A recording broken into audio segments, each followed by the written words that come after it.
Hi, I'm Brad of Brad's Vintage Collection, and today I'm doing a video response to Rob the Commenting Collector.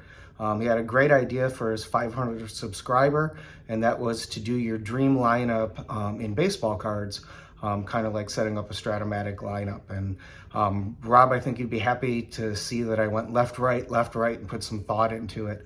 The rules were you had to have a card of the player, and I kind of made it one step further. I had to have a playing days card of the player, which made it much easier than me not having as many pre-war cards as a lot of YouTube commentators and collectors have. So only have one pre-war player in my lineup. But I really found this a fun exercise, made some changes over the last couple of days as I thought about it, and really happy with the lineup I came up with. So I'm going to turn the camera around and show you my lineup and the cards. So when I did my lineup, I thought about going lefty-righty, and kind of alternating, and was able to do that with the players I selected. So leading off and playing second base is Rod Carew. And second base was a tough one for me. I thought about Ryne Sandberg, I thought about Joe Morgan, but Carew has a higher on-base percentage than either of them, and I want my second baseman to lead off in this lineup, so he was the obvious choice. For Carew, I selected the 68 Milton Bradley card.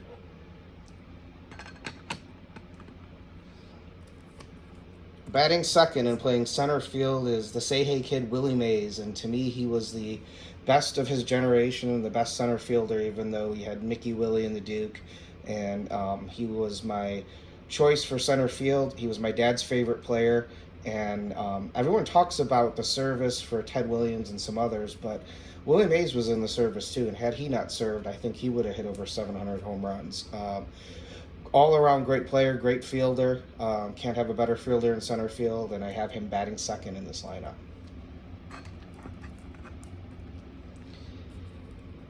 Batting third and playing left field is Ted Williams, the splendid splinter.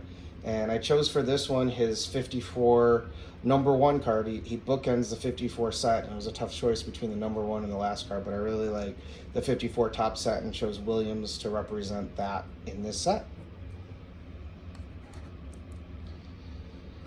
Next, in right field is Frank Robinson, the most underrated player in Major League Baseball. And if you look at his numbers, his MVPs, he was a great choice for right field. And he hit more homers than most people realize. He was in the 570s, I believe, and really an all-around great player. And I wanted him and his leadership on my team. So he's the right fielder I chose. And for his card, I chose the 59 Topps because I just think it's a beautiful card.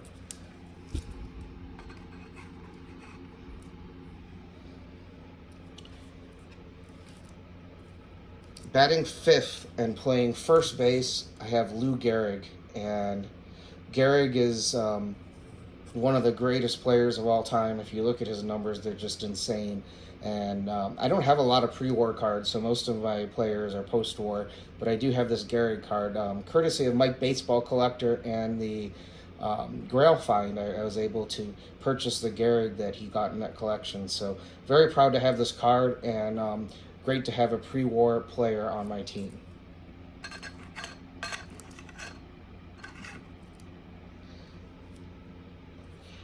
Batting sixth and playing third base, I've got Mike Schmidt, and I chose for Mike Schmidt the 73 O-Pee-Chee rookie. I love the French writing on this card, but I think Schmidt was the best third baseman of his generation, the back-to-back MVPs in 80 and 81, and I think he is a definite choice that I want to have at third base, and he also helps do the righty-lefty thing where Brett wouldn't have.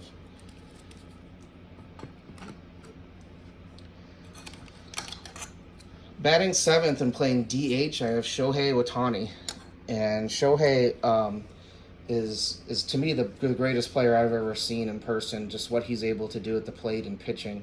And I actually pulled this card from a Heritage Blaster, which is pretty amazing. It's one of his rookie cards in the Heritage set, and it's numbered to 569. So one of the better pulls I've had in my life, but. I definitely wouldn't include Shohei on this team. What he's doing right now is something special, and it's just we're so lucky to be able to watch him play baseball, and him pitching again makes it even more exciting. So I wanted him to be the DH of the team. Batting 8th and catching is Roy Campanella. And Campanella, another MVP player. He won a couple MVPs in his short career and just an all-around incredible player. And I picked the 53 Bowman color to represent Roy Campanella because this is just one of my favorite cards. And batting 9th and playing shortstop, had to have a Cub on the team, and you can't go without Mr. Cub. So he's the 9th hitter in batting shortstop, and boy, what a lineup when Ernie Banks is your 9 hitter with 500 home runs. Every single person, I believe, except for maybe Gehrig, I don't know if they had the MVP award, that won an MVP. So it's a whole team of MVPs in the lineup. So that's my starting lineup. And then starting pitching, I chose Tom Seaver, Tom Terrific. I think he was the best pitcher of the 70s, and really love his stats, and I think he is really a great leader and seemed like a really good person, and I chose him to be the starting pitcher of my team. So for Seaver, I had to pick the 69 Miracle Mets card to represent Seaver. So that's my team. Let's see if I can zoom out and show them all together a little bit. Let me take my camera off the tripod. So there is the all-star team, or the lineup that I chose for my video response.